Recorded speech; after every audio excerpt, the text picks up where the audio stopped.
Until 400 years ago, Okinawa was a sovereign nation with its own unique culture and language. Unable to live on its meager natural resources, it survived by international trade. For the defense of the nation, it used the art of diplomacy, and so skillfully, its people were regarded as among the friendliest, happiest, and most courteous on earth. It is no accident that the landmark most closely associated with this island nation is known as the Gate of Courtesy.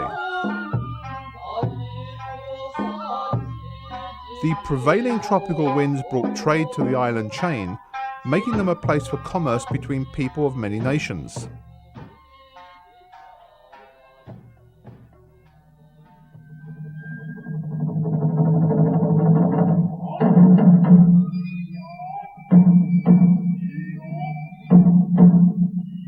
The winds that brought Okinawa prosperity also brought the Satsuma samurai from Kyushu in the early years of the 17th century to oppress the peace-loving people of these tranquil islands.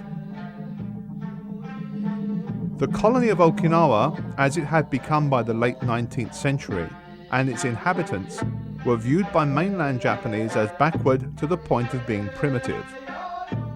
A place from which sweet potatoes and tropical fruits came, peopled by peasants speaking a dialect unintelligible to their northern neighbours. Enjoying few of the benefits of the population on the mainland, they were nonetheless obliged to serve their emperor as soldiers in his newly formed conscript army when called upon to do so. Two methods existed to avoid this unwelcome obligation. One was to buy an exemption for the princely sum of 270 yen, an option beyond the reach of all but the most wealthy islanders. The other, to be absent when the authorities called. Many young Okinawans opted to spend time in China, to all intents and purposes, studying its language and culture. In reality, they either eked out a living in exile until it was safe to return, studied Chinese boxing, or both.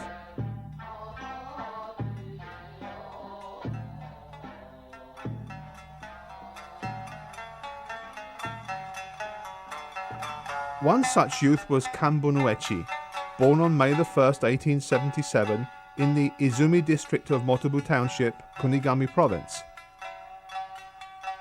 The first son of Kantoku Uechi, he inherited from his father the strength of character appropriate for one of samurai birth. From his mother, a robust and gregarious woman, he acquired a strong physique, warm heart, and open mind. Inspired by stories of Chinese heroes heard during his childhood, and fearful of forced service in the Japanese army, he set off secretly for the mainland in March 1897.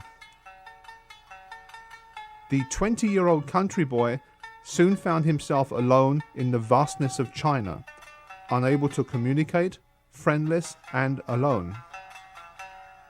Undeterred and determined to fulfill his dream of becoming a great martial artist, he enrolled at the training hall of the noted master of tiger boxing, Chao Tzu-ho. He was in good company. Another student was Wu Xian-kui, better known as Goken Ki, who would also become an influential figure in Okinawan karate circles and a close friend of Kambun Uechi and Chojun Miyagi.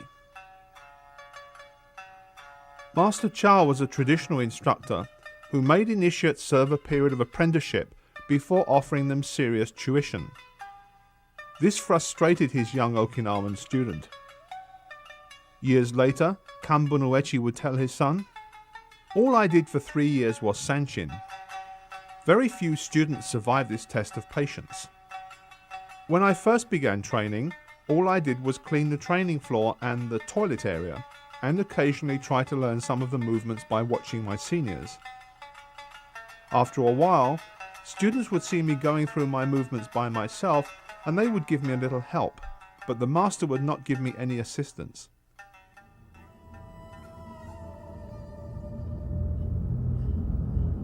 Finally, after being thoroughly discouraged and fully resigned to the fact that I was never to learn karate, the master motioned for me to come over. Sanchin training for the students of Master Chow was grueling. Its purpose, then as now, was to build a strong body capable of resisting attacks and developing a mental state so intense and so focused that just to glare at an opponent would make him lose the will to fight. Like so many of the southern Chinese boxing schools, the foundation of Pangai Noon, the style that Campbell Uechi brought back to Okinawa from China, is Sanchin.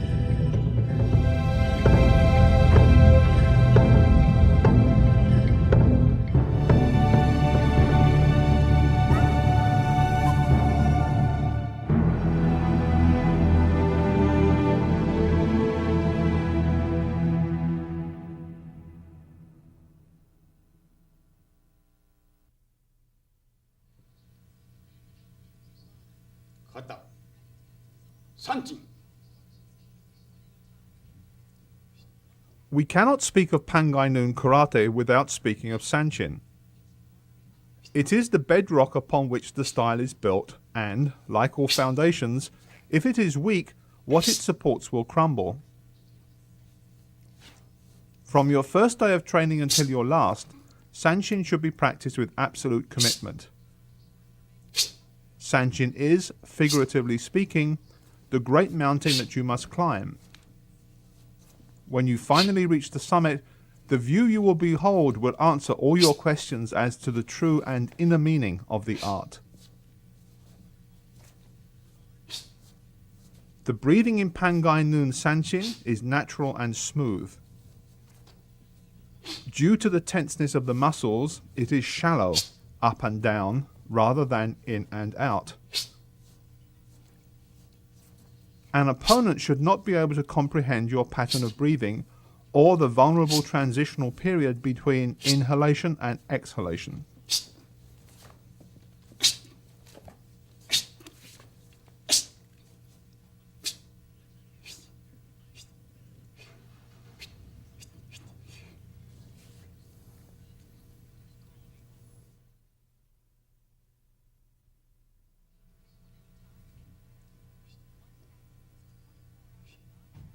The demeanor of the practitioner is one of great determination. The eyes are fixed in an unwavering glare. The muscles tense to shield the internal organs and the throat. Stance and the position of the hands are also important factors which must be studied carefully. Training should be regular and conducted under the guidance of an experienced instructor. It must be rigorous to the point of being austere. A single flawless performance of Sanchin should leave the performer exhausted. Sanchin contains the four fundamental principles of boxing which are, according to the Bubishi, a martial arts manual published in the 17th century, hardness, softness, absorbing and repelling. The Chinese characters from the Bubishi's 8 important precepts of boxing read the method, hard, soft, absorb, eject. From this we understand the method uses hard and soft, absorbing and repelling.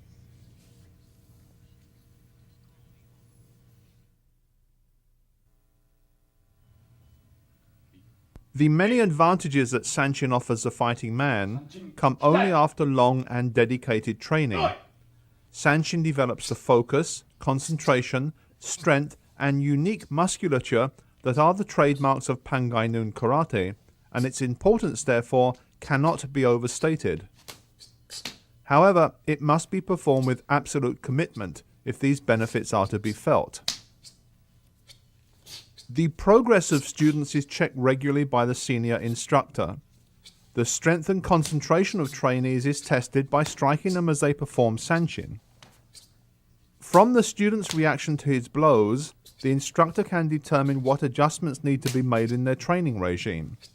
By attacking his weak spots, the master is able to draw the student's attention to them. Finally, by subjecting trainees to the sort of trauma encountered in combat, they gradually become accustomed to it. Here, a student is using weighted jars as he performs sanshin to strengthen his body and develop a powerful grip. As he grows stronger from the training, sand will be added to the jars to challenge him further.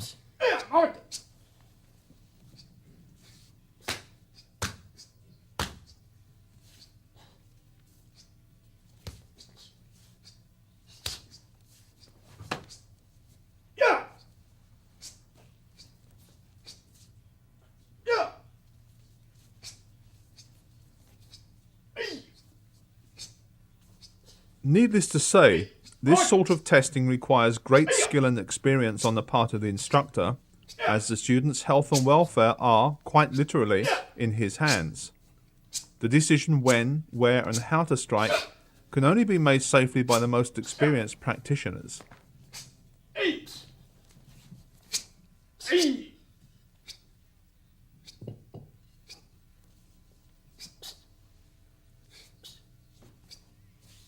The training methods of Pangai Noon are traditional, that is, what was found to work in earlier times has been preserved, and what didn't, discarded.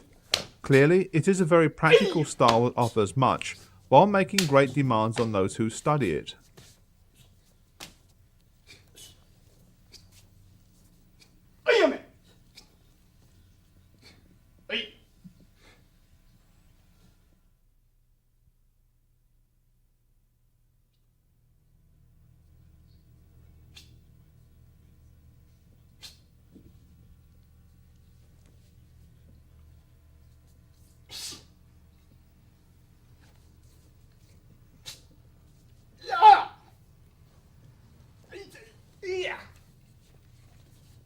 This exercise demonstrates very graphically that even when strongly resisting pressure to his abdomen, he can still breathe comfortably and remain strong.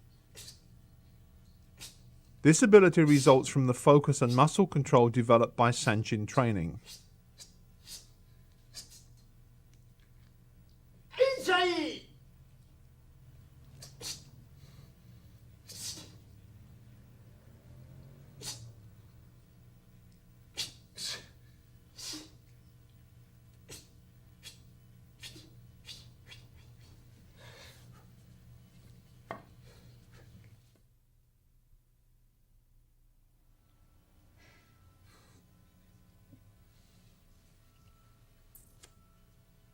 The student's progress is also tested by striking his body with hard objects as he performs sanshin.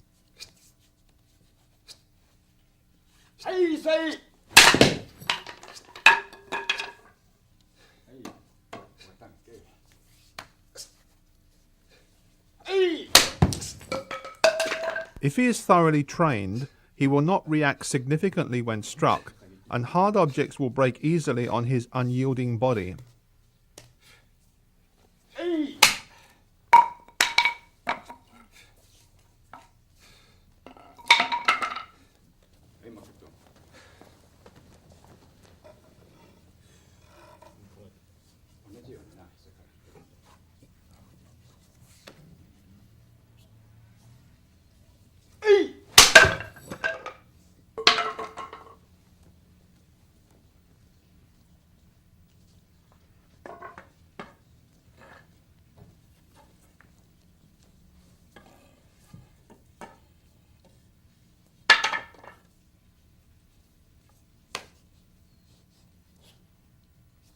Clearly, it would be very difficult to unnerve an opponent who can remain balanced, calm, and apparently unaffected while wood is broken across his shin. By the same token, it would be difficult to withstand an attack from the same quarter when, as we will see later, that shin can shatter 4x2s without difficulty.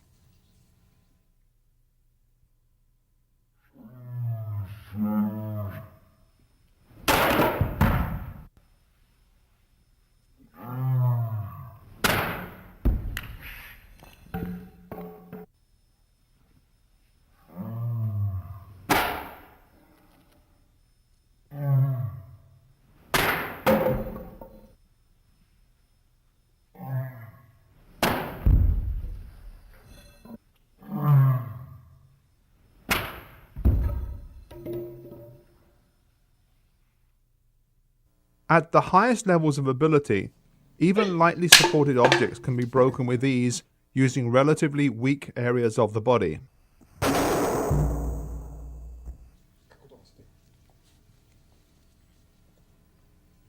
The breaking of objects is not considered a normal part of karate training, but a testing procedure. If the student's body is strong and his technique well developed, breaking will confirm this. This should not be attempted until a high degree of competence is acquired through training with a qualified instructor, and then only under close supervision.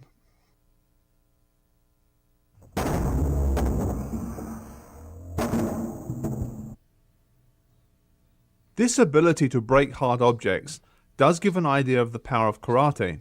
It is the energy of a highly trained body channeled through well-executed techniques and delivered to the target with perfect focus. From viewing these techniques in slow motion, their precision can be clearly observed. Years of training polish the human body and mind to a point where the seemingly impossible is performed with apparent ease.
The martial art of Pangai Noon Karate begins and ends with Sanshin.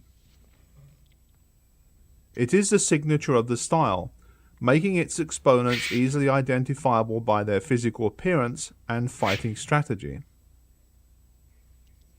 It is not simply a series of movements to be performed in a particular order, but a complete system of physical and mental development with ancient, if obscure, origins. Sanshin distinguishes this from more modern forms of karate that have developed since the art was made public less than a century ago. Pangai Noon is uncompromising in its goal of producing fighters who can survive and prevail in the most extreme forms of violent physical encounters. It has no purpose other than self-defense. It still exists because it is extremely effective. It prospers because there is still a need. It will survive because conflict is the nature of man.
While many styles of karate appear similar to each other, Pangai Noon differs from the norm in a number of ways.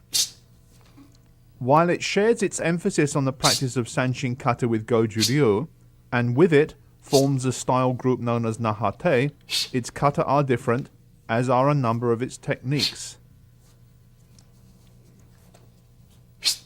Many of the obvious differences are due to its closeness to its Chinese roots. Shushi wa taught Kanbun Uechi, and his students, Kannei Uechi, Seiyu Kinjo, and Saburo Uehara, taught Shinyu Gushi, the author of this program. As it is a very demanding style, it never became widespread.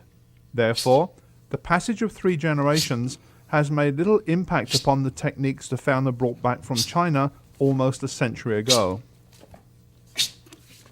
Above all else, Pangai Noon is based on the practice of Sanshin to develop muscular power, resilience, and fortitude.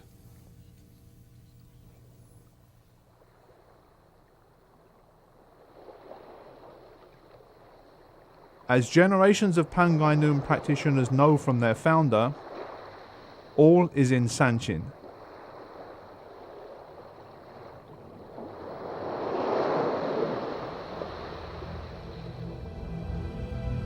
In part 2 of this series, we will cover the basic techniques of Pangai Noon, as well as a kata, Kanshiwa, and Kanshu. Subsequent programs will deal with the more advanced aspects of Pangai Noon, as well as the arts of the bow, eku, and jifa. This program was presented by Shinyu Gushi 8th Dan, assisted by Tsukasa Gushi and Makoto Fukumoto.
The Dragon Associates website features everything from fast-breaking news to a martial arts store, information on the latest videos to back issues of Dragon Times and Fighting Arts magazine. For information you can depend on from the best instructors and martial arts writers in the world, visit us on the World Wide Web at www.dragon-tsunami.org. Dragon Associates since 1968. Tsunami martial arts videos are recognized worldwide as the very finest of their kind. Tsunami's dedicated production team has captured, in their most perfect form, the classical schools of karate. In doing so, they have produced a historical resource of enormous value to this and future generations. The best instructors, the best photography and sound, the best writing and research. Tsunami, the best martial arts videos in the world.